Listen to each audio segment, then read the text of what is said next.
అంతేనా? ఉంటుందా? అందుకనే ఫోన్ పనిచేసే దగ్గరికి వెళ్ళాలి. అంతేనా? అయితే ఇప్పుడు మనము ఇన్ని సౌకర్యాలు ఉండి కూడా ఇది లేదు అది లేదు అని ఎంతో ఇది చేస్తాం. వాళ్ళకి ఏముంటుంది చెప్పు సౌకర్యం? ఏమి లేదు. ఒక్క రోజున బ్రతకగలుగుతామా లైట్ లేనిది? ఇంట్లో లైట్ లేనిది. నేనైతే ఒక ఆయన ఉన్నాడు నిన్న సాయంత్రం, ఏమో స్వామి ఇట్లా లైట్ లేదా అంటే ఇక్కడ చిన్న టెంపుల్లో రిపేర్ ఉంటే చేసిండు, అక్కడ ఒక బయట లైట్ రిపేర్ ఉంటే చేసిండు, అట్లా ఏం లైట్ ప్రాబ్లం ఏం లేదు, ఉంది కానీ నేను వేయను అన్నా. ఉంది కానీ వేయను. నేను అక్కడ లైట్ వేసుకుని తక్కువ అట్లాగే తిరుగుతుంటాను. ఎంత తిరుగుతాను, లైట్లు చాలా తక్కువ, అస్సలు వాడను. ఇంకా పాత ఆశ్రమంలో అస్సలు వాడకపోతుంది. అమావాస్య రోజు కూడా అంటే చీకట్లో కూడా అభ్యాసం. లైట్తో ఏం పని ఉంది చెప్పు? ఓ పుస్తకం చదివితే లైట్ అవసరం. అప్పుడప్పుడు చీకట్లో ఉండడం అభ్యాసం చేసుకోండి.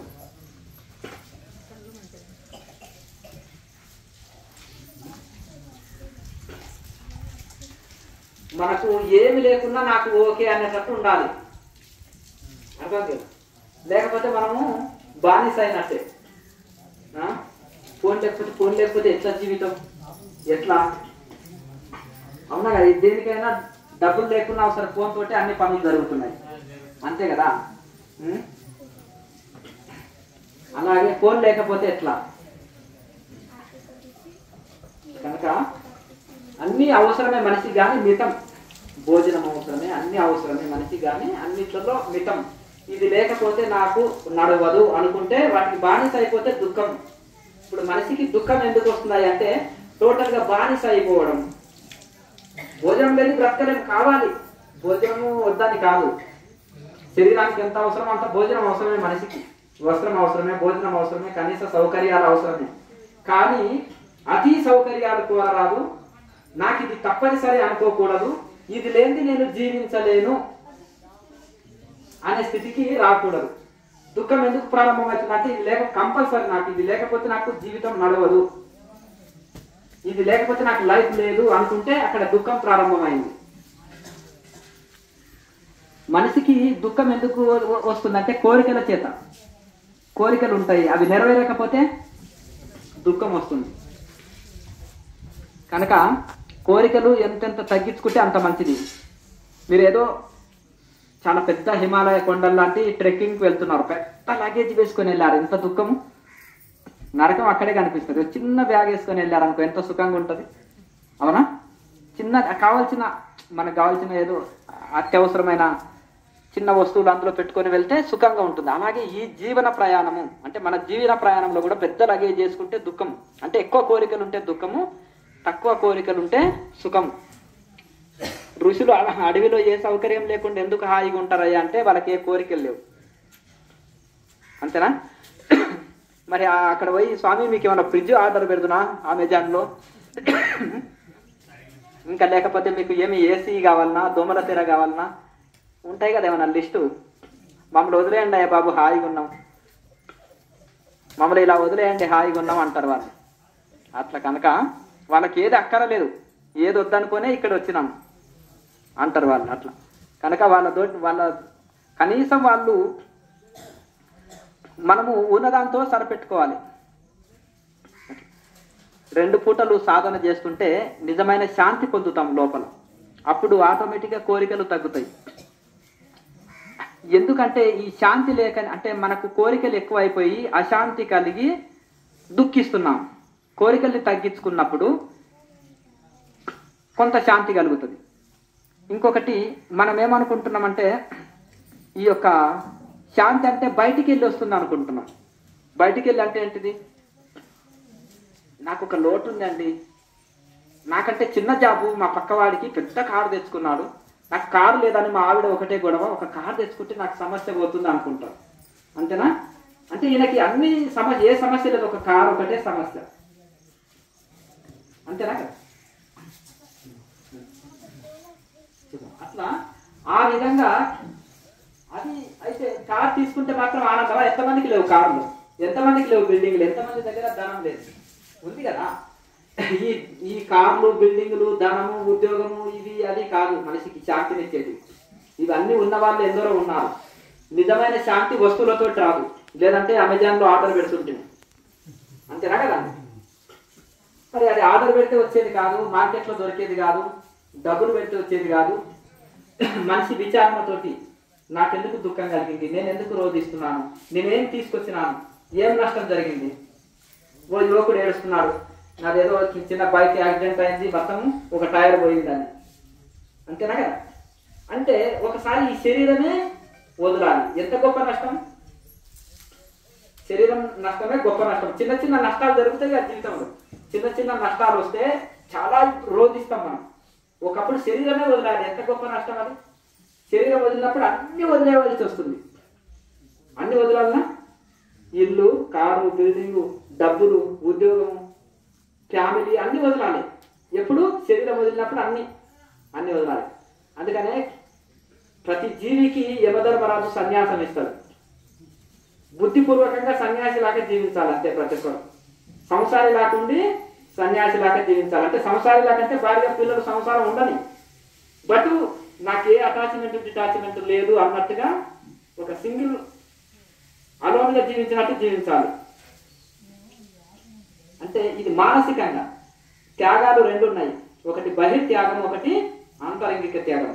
భగవద్గీత ఏం చెప్తుంది, నేను అన్ని వదిలిపెడతాను స్వామి, నాకొద్దు ఈ యుద్ధం వద్దు, ఈ రక్తపు కూడా నాకొద్దు, నేను భిక్షాటనం చేసేనా జీవిస్తాను, నేను యుద్ధం చేయను అన్నాడు. కృష్ణ పరమాత్మ ఒప్పుకున్నాడా? యుద్ధం అంటే మనకి ఇది సంసారమే, ఉద్యోగము, అంతేనా కదా. సంసారము, బాధ్యతలు, ఇదే యుద్ధం మనకు, ఇదే ఘర్షణ. కానీ బహిర్త్యాగం అందరు చేయడానికి వీలు కాదు. అందరు చేయగలుగుతారా? చేయలేరు. ఒకవేళ చేసినా మళ్ళీ ఇంటికి వచ్చేస్తారు 4 రోజులు. అట్లా సాధ్యం కాదు. కనుక ఈజీ పద్ధతి, గృహస్థాశ్రమంలో ఉన్న ప్రతి ఒక్కరికి కూడా ఈజీ పద్ధతి ఒకటి ఏంటిదంటే బహిర్త్యాగం కాదు. భగవద్గీత కాదు, ఏ శాస్త్రం చెప్పిన రాముడు కూడా బహిర్త్యాగం చేస్తున్నాడు. వశిష్ఠ గీతలో వశిష్ఠ మహర్షి, వాళ్ళ గురువు అయిన వశిష్ఠ మహర్షి ఒప్పుకున్నాడా?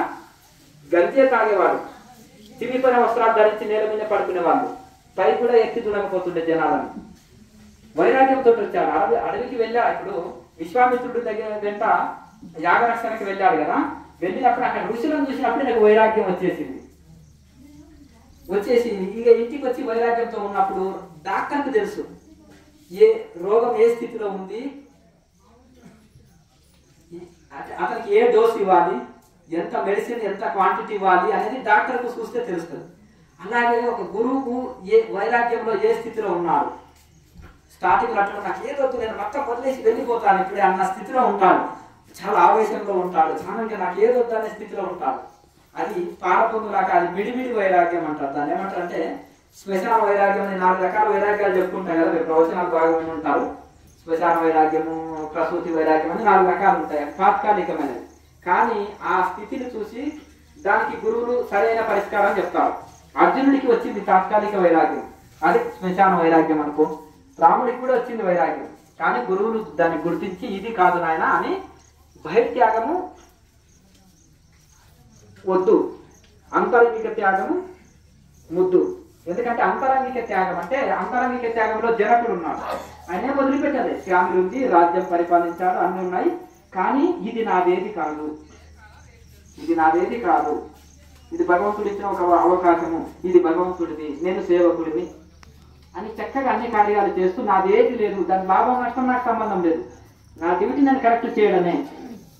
11 గంటల వరకు సాధనలో ఉండడం, అప్పుడు సభకి వెళ్ళి ప్రజల సమస్యల్ని పరిష్కరించడం, రాజు డ్యూటీ చేయడం. మళ్ళీ వస్తే రాజవస్త్రాలు పక్కకు పెట్టి కౌపీనం కట్టుకొని మళ్ళీ యోగిగా. అట్లా ఆ విధంగా మనం కూడా డ్యూటీ చేసినప్పుడే అది ఇంటికి వచ్చినప్పుడు ఒక యోగి లాగానే ఉండాలి. ఇంకా సాధనలో నిమగ్నమై ఉండాలి. బయట చూస్తే నార్మల్ ఒక ఎంప్లాయీ లాగానే కనిపించాలి. నువ్వు భక్తుడిగానో యోగి లాగానో బయట కనిపిస్తావు అనుకో, ఏమయ్యా యోగులు ఇంత గట్టిగా మాట్లాడతారా, అంతేనా కదా. ఎవరైనా తీసుకున్నా ఏమనొద్దు, నీ వస్తువులు ఎవరైనా లాగేసుకున్నా ఏమనొద్దు అనేది వాళ్ళ ఇది. కానీ భగవద్గీత ప్రకారం ఒకటి ఏంటిది, బయటికి సాత్వికంగా ఉండు, బయటికి అంటే లోపల సాత్వికంగా ఉండు, దయా దాక్షిణ్యం కలిగి ఉండు, బయట సమాజంలో సామర్థ్యవంతంగా ఉండు, భక్తుడిగా ఉండు, అమాయకుడిగా ఉండకు. ఇదే కనుక ఆ విధంగా మాకు వ్యవహారాలు ఎట్లా నడుస్తాయి స్వామీజీ అని చాలా మంది అడుగుతుంటారు.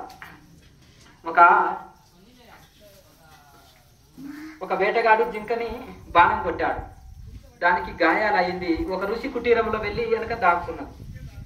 ఈయన వచ్చేసి స్వామి స్వామి ఒక జింకని నేను కొట్టేసిన, అది చనిపోయే స్థితిలో ఉంది, దాన్ని పట్టుకోవాలి, ఎక్కడ ఉంది స్వామీజీ అంటే నా వెనకనే ఉంది అని సత్యం చేసి చెప్పాడు అనుకో, దాని ప్రాణం తీస్తాడు. నేను చూడలేదంటే అబద్ధం ఆడుతుంది. మరి ఎట్లా? దీనికి ఆన్సర్ ఏంటిది?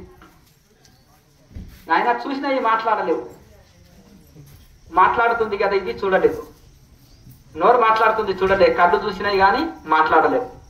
కనుక చూసింది మాట్లాడలేదు, మాట్లాడింది చూడలేదు నాయన అని 2-3 సార్లు ఉల్టా పల్టాని వరకు ఈయనకి ఏదో ధ్యానం ఎక్కువ చేసి పిచ్చోడు అయినట్టున్నాడు స్వామి, ఈయనకి జపం ఎక్కువ చేసి పిచ్చోడు అయినట్టున్నాడు, ఏదో పిచ్చి పిచ్చి వాగుతున్నాడు అని అట్లే వెళ్ళిపోయాడు. అప్పుడు ఈయన అసత్యం పలకలేదు, జింక ప్రాణాన్ని రక్షించాడు. సమాజంలో ఇలా ఉండాలి.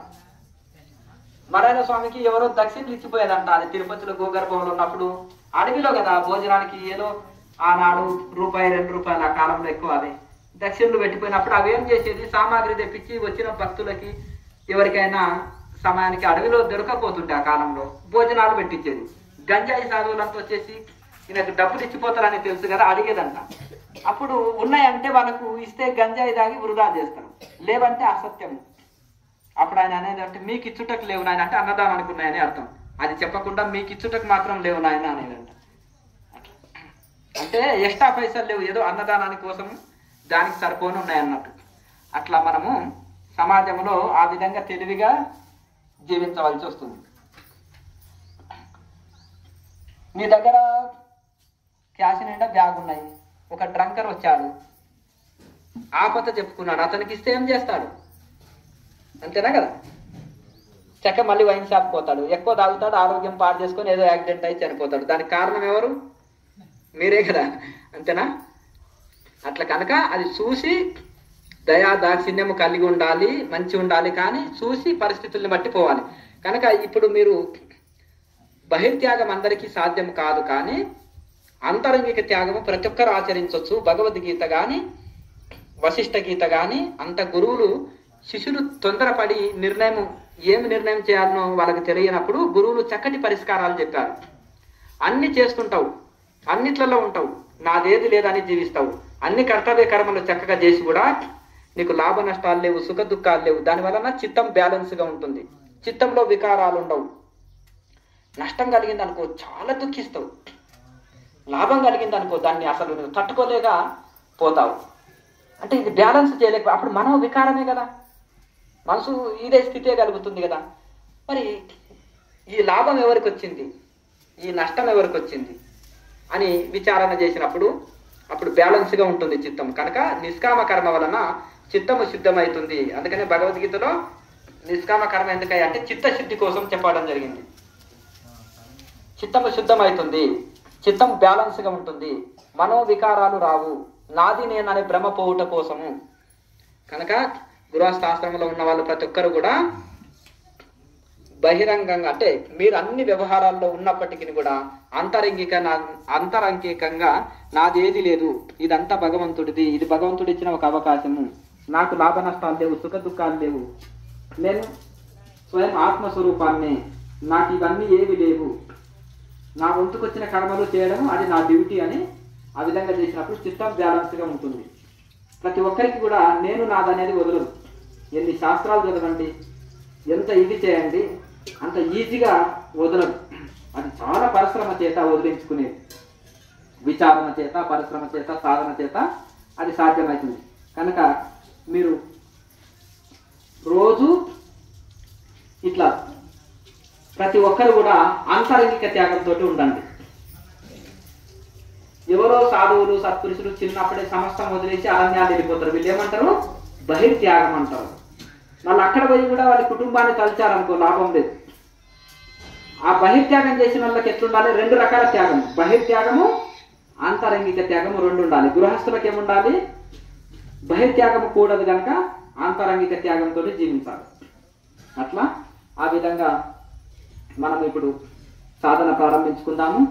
మీరు ప్రతి ఒక్కరు కూడా KMC ఛానల్ని సబ్స్క్రైబ్ చేసుకొని అంటే మీకు లాభం ఏంటిది అంటే అప్డేట్స్ వస్తుంటాయి.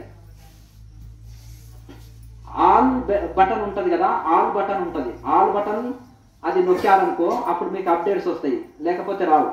అప్పుడు మీరు మంచి యోగులని యోగం చేస్తుంటే మీకు వచ్చే డౌట్లు, క్రియాయోగ క్వశ్చన్స్ ఆన్సర్స్ ఇవన్నీ మీకు తెలుస్తాయి. మీ సందేహాలన్నీ తొలగించుకోండి. ఏదైనా సరే శాస్త్ర ప్రమాణంగా ఉన్నది ఎవరు చెప్పినా వినండి. భగవద్గీత కానీ, ఉపనిషత్తులు కానీ, వేదాంతం కానీ, యోగ శాస్త్రాల పైన ఎవరు చెప్పినా అంటే ఆ పరంపర కాని వాళ్ళు, లేకపోతే ఇక్కడక్కడ చెవులో విన్నదో కాదు.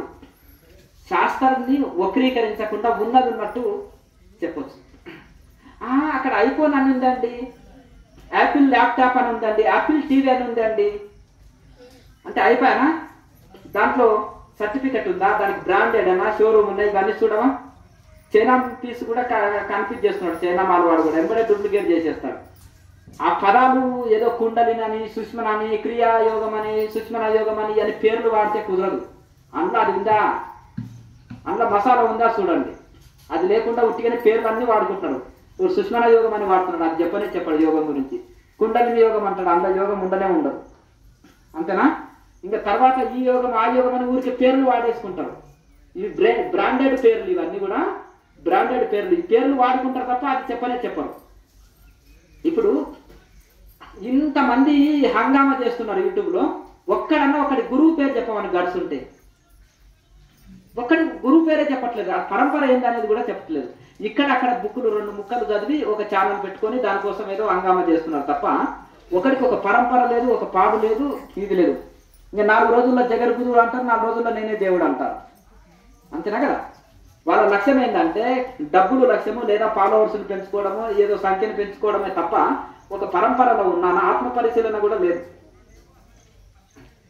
దీనికి ఏమో సమస్తం త్యాగం చేసి సన్యాసి కావాల్సిన అవసరం లేదు ఈరోజు గురువు కావడానికి. అర్థమైంది కదా? మీరు చూస్తూనే ఉన్నారు కదా అన్ని.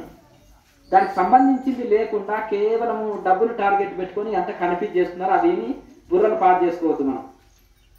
ఈరోజు నేను ఇప్పుడు అది చెంబల నగరం చూసేసి వచ్చినట్టే చెప్పేస్తాను. అందులో కళ్ళకు కనిపించేదా? ఇంతవరకు ఉదయం నేను ఆన్సర్ చేసినాను. కళ్ళకు కనిపించే లోకాలు కాదు అవి.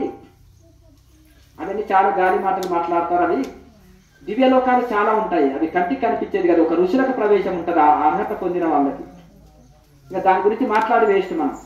మనకు తెలియని సబ్జెక్టు చూడని దాని గురించి మాట్లాడి టైం వేస్ట్. ఎవరికి లాభం లేదు, విన్నవాడికి లాభం లేదు, చెప్పిన వాడికి లాభం లేదు. ఎన్నో లోకాలు ఉంటాయి. అది అందరికీ అర్హత సంపాదించుకున్న వాళ్ళకి అది చూడగలుగుతారు. కనుక ఇప్పుడు మనకు ఒకటేంటంటే శాస్త్ర ప్రకారంగా ఉన్నది ఉన్నట్టుగానే మీ దృష్టిలో ఏంటంటే బాగా డబ్బు సంపాదిస్తే గురువు గొప్పవాడు, పెద్ద పెద్ద సంపన్నులు వెళ్తే గొప్పవాడు, బాగా ఇంగ్లీష్లో స్పీచ్లు ఇస్తే గొప్పవాడు. నా దృష్టిలో అట్లా కాదు. ఏం స్వామీజీ మీరు చూపించే వాళ్ళంతా పిచ్చోళ్ళ లాగానే ఉంటారు అంటే పిచ్చోడు అయితేనే ఋషి అవుతాడు. ఒక సైంటిస్ట్ ఎట్లా ఉంటాడు? కౌబాయ్ లాగా ఉంటాడా? సైంటిస్టులో చూడండి, మామూలు భౌతికమైన విషయాన్ని కనుక్కున్నట కోసమే తిండి మీద ధ్యాస లేదు. చూసారా? సైంటిస్టులు మ్యాక్సిమం ఎట్లుంటారా? మంచిగా సేవింగ్ చేసుకొని కౌబాయ్లా కనిపిస్తారా? ఉంటారు కదా. ఏదో బ్రెడ్ ఏదో అదో అక్కడ పెట్టిపోతే జైల్లో ఉంటారు కదా, జైల్లో ఉన్న వాడికి వేసినట్టు అక్కడ ఏదో సమయానికి పెట్టిపోతే ఆయన గుర్తొచ్చినప్పుడు ఇంత తిని అంటే భౌతికమైనది ప్రయోగం చేయటం కోసమే. శరీరం మీద ధ్యాస లేదు, దానికి లేదు, ఇది లేదు. ఆయన అందులో నిమగ్నం అయ్యిండు. మరి ఋషులకు శరీరం ధ్యాస ఉంటుందా తక్కువ కాలంలో? ఏమయ్యా షేవింగ్ చేయించుకుందాము, కొద్దిగా కటింగ్ చేయించుకుందామని మళ్ళీ టౌన్లకు రావాలన్నా వాళ్ళు? ఏమయ్యా లేదు కదా. వాళ్ళకి శరీర ధ్యాస లేదు, ప్రపంచం శరీరం మీద వ్యామోహం లేదు, వాళ్ళు అతీత స్థితిలో ఉన్నారు. అంటే ఒక సైంటిస్టే భౌతిక విషయాన్ని కనుక్కోనికే అన్ని మర్చిపోతున్నాడు. చాలా మంది సైంటిస్టులో పెళ్లి చేసుకొని వాళ్ళు చాలా మంది ఉన్నారు. అవునా? అంటే వాళ్ళు ఒక లైఫ్ ఉంది అనేది కూడా వాళ్ళకి తెలియదు. అదే చదివారు, చదివిన తర్వాత ఏదో ప్రయోగాలు చేస్తూ చేస్తూ సైంటిస్ట్గా మారిపోయాడు. అది చూస్తే ఒక సాధువులాగానే అవధూతులాగా కనిపిస్తారు సైంటిస్టులు కూడా. కానీ వాళ్ళు ఎంత కనుక్కున్నా భౌతిక విషయాలు అనంతం. అది పూర్తి కాదు. ఏది తెలుసుకుంటే ఇంకా తెలుసుకోవాల్సింది లేదో అది ఆధ్యాత్మికంలో పూర్తి అవుతుంది. అందుకనే సైంటిస్ట్ ఎంత తెలుసుకున్నా ఎలక్ట్రాన్ న్యూట్రాన్ వరకే తెలుసుకుంటారు, అవతల తెలుసుకోలేదు. మరి అవతల ఎవరు తెలుసుకుంటారా అంటే ఐన్స్టీన్ గారు చెప్తారు. ఒక తత్వవేత్తలు ఇండియాలో చాలా మంది ఉన్నారు, వాళ్ళు తెలుసుకోగలుగుతారు అంతకంటే సూక్ష్మమైన విషయాలు. యోగ శాస్త్రం ద్వారా ధ్యాన శాస్త్రం వలన అది అవగతం అవుతుంది, సైన్స్ వలన అవగతం కాదు అని చెప్తారు. కనుక వాళ్ళ ఋషులు అన్ని సమస్తము మర్చిపోయి పిచ్చోళ్ళ లాగా కాకపోతే ఇంకెట్లుంటారా, కౌబాయి లాగా ఉండాలనా? అంతేనా కదా. మరి హిమాలయాల్లో ఉండే అట్లా గొప్ప గొప్ప మహానుభావులు వాళ్ళు సమస్తము త్యాగం చేసి తపోనిష్టలు ఉన్నారు కాబట్టి వాళ్ళు ఏది పలికినా 2 మాటలు మాట్లాడినా అనుభవంతో కూడిన మాటలు ఉంటాయి. కంచు ఎట్లా మోగుతుంది? బంగారం మోగుతుందా? కంచు మోగినట్టు కనకంబు మోగునా? అర్థమైంది కదా. అవధూతలు బంగారం లాంటి వాళ్ళు, అది ఎక్కువ మోగదు. అర్థమైంది కదా. 2 మాటలు మాట్లాడతారు, చాలా అనుభవంతో కూడినవి మాట్లాడతారు, లేదంటే మౌనం అని ఉంటారు. వాళ్ళకి ప్రవచనాలు చేత కాదు, వాళ్ళకి ఉండేదంతా ప్రాక్టికలే. యాక్షన్ ఫిలింలో డైలాగ్స్ ఉండవు. ఉంటాయా? డైలాగ్స్ ఎక్కువ కొట్టినంటే తెలుగు ఫిలిమ్స్లో ఉంటాయి. అవునా? అవునా కదా. యాక్షన్ ఫిలింలో ఉంటాయా? కోపం వచ్చిండు, గురి పెట్టిండు అన్నాడు, అయిపోయి. అంతేనా? అలాగే అటువంటి వాళ్ళు అవధూతలు, వాళ్ళకి మాటలు చేత కాదు, ఏం మాట్లాడరు, అంత ప్రాక్టికలే. నేను సీతారాం బాబా మొన్న వెళ్ళిన, ఆ పూజారి ఉండి, స్వామీజీ మరి పూజకు ఏమి ధూపము ఇది అది అంటే అన్ని డబ్బాలు పడేస్తే ఒక్క దాంట్లో ఏమీ లేదు. ఒక్క దాంట్లో ఏమంటే ఒకటి ఖాళీ డబ్బా మీద ఇట్లా కొట్టి ఇంత రావు ధూపం వచ్చేసింది. అట్లా ఇంకా వెలిగించుకోవాలి 4 రోజులు అన్నట్టు. ఎట్లకెళ్ళి వచ్చింది ఆ ధూపం? మరి ఇప్పుడు ఆయన షాప్ పోయే వాళ్ళన ఎవరు పోవాలి, ఎక్కడ పోవాలి? ఇప్పుడు పూజారికి ఒక సెంటిమెంట్ ఉంది, ఇప్పుడు పూజ సక్రమంగా జరగాలి, ధూపం కావాలి, ఎవరు తేవాలి? మరి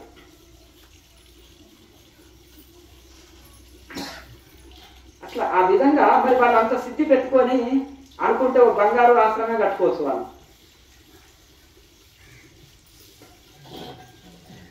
వాళ్ళకు అవన్నీ లేవు. మళ్ళీ అశాంతి వస్తుంది వాళ్ళకి తెలుసు. అవన్నీ మళ్ళీ పెంచుకుంటే అశాంతి వస్తుందని వాళ్ళకు తెలుసు. కానీ అది వాళ్ళకి అక్కర్లేదు. పరిపూర్ణమైన బ్రహ్మానందంలో ఓలేదాడు వాళ్ళకి మళ్ళీ ఇంకెందుకయ్యా అమృతం తాగే వాడికి మళ్ళీ జావదేవికి. ఇప్పుడు మంచి బిర్యానీ తిన్నాడు, సద్యానం తినమంటే ఎట్లా ఉంటుంది? అంతేనా? ఇప్పుడు మనం ఏదో వెల్తి కోసమే ప్రాకులాడుతున్నాం. ఇది వస్తే ఆనందం వస్తుందో, అది వస్తే ఆనందం వస్తుందో, డబ్బులు వస్తే ఆనందం వస్తుందో, హెలికాప్టర్ తీసుకుంటే ఆనందం వస్తుందో అని మనం భౌతికమైన తక్కువలను పోల్చుకోవడం, ఈ పక్క దేశాలని పోల్చుకోవడం, వీళ్ళు పోల్చుకోవడంతో మనం దుఃఖిస్తున్నాము. మనకి ఏది అక్కర్లేదు. వాళ్ళు ఏ శాంతి కోసం ప్రపంచమంతా ప్రాకులాడతారో, దేవతలు కూడా ప్రాకులాడతారో, ఋషులు మునులు ప్రాకులాడతారో, ఆ శాంతి వాళ్ళకి గంగ కోసం కాశీ ఎక్కడ పరిగెత్తుతున్నారో మన ఇంటి ముందు రాగానే గంగ పోతుంటే ఇంకెందుకే గంగ కోసం మునుగొచ్చు కదా అక్కడే. అట్లాగే మరి ఆ శాంతి వాళ్ళని వచ్చి వరించింది. అందరు స్వయంవరానికి పోతే ఆ ముక్తికాంతనే వచ్చి వీళ్ళని వరించింది. ఇంకేమి అందరేమో స్వయంవరానికి ఇంకా బాణుడు వీరుడు శివుడు ప్రతాపం చూపిస్తే అప్పుడు వరించాలి. ముక్తికాంతనే వచ్చి మాల వేసింది. ఇంకేమి అయిపోయి కదా. అంటే ఆ శాంతి వచ్చి వరించింది వీళ్ళని. ఇంకేమి కావాలి వీళ్ళకి? ఆ శాంతి లేకనే ఇది ఉంటే అది ఉంటే శాంతి వస్తుందేమో అనుకుంటున్నాం. వాళ్ళకి పరిపూర్ణమైన శాంతి దొరికింది, ఇంకేది అక్కర్లేదు. వాళ్ళు వెళ్తి లేదు, కుండలో నిండా నీళ్లు ఉన్నాయి, ఇంకా పోయడానికి ఖాళీ లేదు, పరిపూర్ణమైన శాంతిలో ఉన్నారు, ఇంకా వాళ్ళకి ఇంకేది అక్కర్లేదు.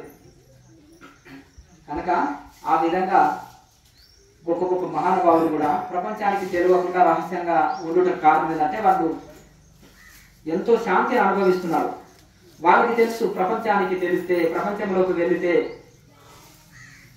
మళ్ళీ ఒక గజ్జి ఉందండి, వాడి పక్కన పడుకుంటే మనకేముంటుంది? ఒక హాస్టల్లో ఒకరికి గజ్జి వచ్చింది అనుకో, అందరికి వస్తుందా వైరస్? కరోనాకు మాస్కులు ఎందుకు పెట్టుకున్నాం? వైరస్ కదా అది. ఇది కూడా వైరస్ అటాక్ అయినట్టు తెలుసు. ప్రపంచంలో అశాంతి ఉంది, మనం కనెక్ట్ పెట్టుకున్నాం అనుకో ఏమొస్తుంది? అశాంతే వస్తుంది. ఇప్పుడు డ్రైనేజ్ పక్కన ఉంది, వచ్చేది ఎంత అదే కాదు కదా. మల్లెపూల తోట దగ్గర ఉన్నాం, వచ్చేది మనకు అదే సువాసనలే వస్తాయి మన ఇంటి పైకి.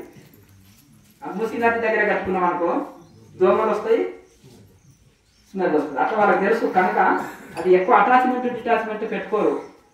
రహస్యంగా పిచ్చోళ్ళ లాగానే మరుగుపరుచుకొని ఉంటారు. మన మీద ఇంత తెలిస్తే ఇంకా తెలియాలని మనలో తపన ఉంటుంది. అవునా? ఈ విషయం అందరికి తెలియాలి. నాకు ఇది వచ్చు, నాకు పాడడం వచ్చు, నాకు ఆడడం వచ్చు, నాకు ఉపన్యాసం చేయడం వచ్చు, సంథింగ్ నాలోనే ఉండే క్వాలిటీస్ ఏదేవి ఉన్నావో అందరికీ తెలియాలని మనం తపన పడతాం సమాజంలో. కానీ వాళ్ళు నిండుకుండలాగా తొలకకుండా ఒక పిచ్చోళ్ళలాగా అమాయకుల్లాగా ఉంటారు. డైమండ్స్ పెట్టి సూట్ కేసు తీసుకొని పోతాం, ఏడ పడితే అక్కడ ఇష్టమా అండి? కూరగాయలు అయితే వైట్ కవర్లో తీసుకెళ్తాం, అందరు కనిపించేటట్టు కూడా కూరగాయల ప్యాకెట్లు, ఏం పర్వాలేదు, ఎక్కడ పెట్టినా ఏం ఇబ్బంది లేదు. అదే డైమండ్ కవర్లో పోసుకొని కనిపించేటట్టు తీసారనుకోండి, తీసుకుపోతామా? రహస్యంగా ఎక్కడ పడితే అక్కడ ఓపెన్ చేయదు దాన్ని, అంత రహస్యంగా. వాళ్ళు కూడా అంత రహస్యంగా గోప్యంగా వాళ్ళ సిద్ధిని ఉంచుకుంటారు, అంత సీక్రెట్ గా మెయింటైన్ చేస్తారు వాళ్ళ గురించి వాళ్ళు బయటపడకుండా. ఎవరన్నా తెలుసుకున్నా మన వాళ్ళకి చిక్కరు. కనుక మనం నిజంగా శాంతిగా ఉండాలంటే వాళ్ళని ఆదర్శం తీసుకోవాలి. అన్ని ఉండి కూడా అణిగి ఉన్నారు, అన్ని సర్వం తెలిసి కూడా పిచ్చోళ్ళలాగా గడుపుతున్నారు.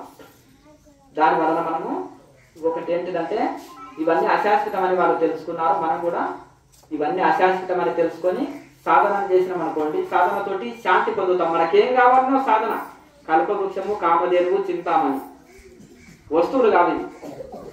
కనుక ఇప్పుడు మనము సాధన మనకు అన్ని ఇస్తుంది. విశ్వామిత్రుడు చూడు, సృష్టికి ప్రతి సృష్టి చేసింది ఏకంగా. ఇప్పుడు ఒక ఋషి ఉన్నాడండి హిమాలయంలో, నేను ఒక బంగారు ఆశ్రమం కట్టుకోవాలంటే కట్టుకుంటాడు ఈజీగా. ఒక బంగారము ఆశ్రమం కావాలంటే కట్టుకుంటాడు, మొత్తం బంగారు గోడలే, బంగారం అన్ని మొత్తం. ఇంకా ఒక కారు ఉన్నాడు అనుకో, ఇంజన్ పెట్టేస్తాడు, మొత్తం అది మొత్తం బంగారు కారే వాడతాడు, ఇంజన్ ఒకటి ఫిల్ చేసుకుంటే అయిపోయి. మరి వాళ్ళు అంత శక్తి కలిగి ఉండేందుకు పిచ్చోళ్ళ లాగా ఉన్నారు. మన దృష్టిలో బంగారం విలువైంది. హనుమంతుడికి వజ్రాల ఒక పెద్ద అది, హనుమంతుడు చాలా ఎంతో మనకు సహాయం చేశాడు, సేవ చేశాడు అనే ఉద్దేశంతో సీతమ్మ వారు ఆయనకు ఒక బహుమతిగా ఒక వజ్రాలతో కూడిన మంచి నగ ఇస్తుంది. ఇచ్చినప్పుడు రాముడు ఏం చేశాడు, ఇది హనుమంతుని, అయితే సీతమ్మ వారు హనుమంతునికి ఇచ్చినప్పుడు రాముడు ఆయన మెడలో వేశాడు. తీసుకొని పోయి ఆయన అక్కడ చెట్టు కింద కూర్చొని ఒక్కొక్కటి తెంపి చౌకాడ పెట్టుకుంటున్నాడు, నోట్లో కొరికి చూస్తున్నాడు. కోతి గుణం చూడు, డైమండ్ మాల ఇచ్చిన ఆ కోతికి ఏం చేస్తున్నాడు, అన్ని తెంపి చౌకాడ పెట్టుకుంటున్నాడు, నోట్లో కొరుకుతున్నాడు.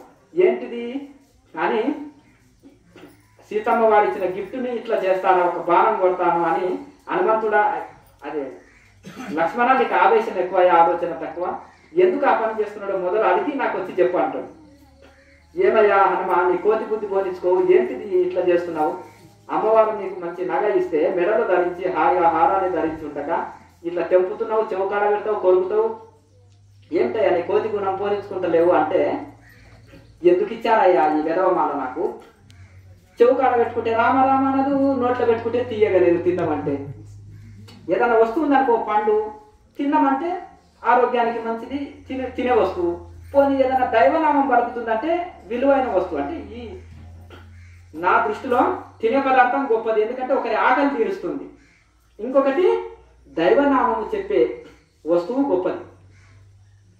ఉట్టి రాముడు తీసుకొచ్చి దీనికి ఏదో డైమండ్లు అంటున్నావు, రత్నాలు అంటున్నావు, ఏం చేయాలి? ఇది ఆకలి తీరదు, దైవనామం చెప్పట్లేదు. ఏంటి అంటే ఆయన దృష్టిలో ఏంటిది, తింటే ఆకలన్నా తీరాలి, కనీసం దైవనామం చెప్పే వస్తువు అన్న మన దగ్గర ఉండాలి. ఈ రెండు లేదు వృధా. కనుక ఆ విధంగా మనకు ఇంత ఆలోచన ఉంటుంది. కనుక మనం ఏమంటే దీనికి విలువలు మనం పెంచినవే, వీటన్నిటికీ మనం పెంచినవే. బంగారం అని, డైమండ్స్ అని, నోట్ల కానీ కాగితాలే కదా అవన్నీ. వాటి మనము విలువ కట్టి వాటి కోసం మళ్ళీ మనమే రోధిస్తున్నాం. కనుక మనము నిజంగా శాంతిగా జీవించాలంటే చక్కగా సాధన చేసుకోవాలి, డ్యూటీ చేయాలి. డ్యూటీ నుంచి వచ్చిందంటే సాధన చేసుకోవాలి, దేన్ని పట్టించుకోవద్దు. మన లోకంలో మనం ఉండాలి. ప్రపంచంలో నిద్రపోవాలి. ఏమయ్యా కనిపిస్తలేదా, నిద్రపోతున్నావా అన్నట్టు ఉండాలి. పరమాత్మలో మేలుకొని ఉండాలి. పరమాత్మలో, ఈ ప్రపంచంలో రివర్స్ గేర్. ఇప్పుడు ప్రపంచంలో మేలుకొని ఉంటున్నాం, పరమాత్మలో నిద్రపోయి ఉంటున్నాం. భగవద్గీతలో చెప్తుంది, యోగి రాత్రి మేలుకుంటాడు, పగలు నిద్రపోతాడు ఉంది. మరి ఇదేంటిది అంటే, పగలేమో అంటే ప్రాపంచికమైన విషయాల్లో నిద్రపోయి ఉంటాడు, ఏం తెలియదు. పరమాత్మ జ్ఞానంలో మేలుకొని ఉంటాడు. ఇది అంతరాత్మ. ఇంకొకటి రాత్రిపూట ఆయన ఎల్లవేళ ధ్యానంలో నిమగ్నమై ఉంటాడు కాబట్టి ధ్యానంలో ఉంటాడు. పగలు ప్రపంచం గురించి తెలుసుకోవాల్సిన అవసరం అతనికి లేదు కాబట్టి అలసిపోయి ఉంటాడు కాబట్టి హాయిగా పడుకొని ఉంటాడు. జనాలు చూస్తే ఎప్పుడు పడుకున్నట్టే కనిపిస్తాడు, రాత్రి చూస్తే ధ్యాన స్థితిలో మేలుకొని ఉంటాడు. ఇది 2 అర్థాలు ఉంటాయి. ఇంకొకటి ప్రపంచ జ్ఞానంలో నిద్రపోయి ఉంటాడు, జీరో నాలెడ్జ్. పరమాత్మ జ్ఞానంలో పరిపూర్ణుడు, సదా మేలుకొని ఉంటాడు. అట్లా మనం కూడా ప్రపంచం గురించి ఎంత తెలుసుకుంటే అంత తక్కువ, ఎంత ఇది ఉంటే అంత ఇది. పరమాత్మ ధ్యానంలో ఎంత ముందుకు వెళ్తే అంత సుఖం, అంత శాంతి. కనుక అందరూ కూడా మేరుదండ నిటారు గురించి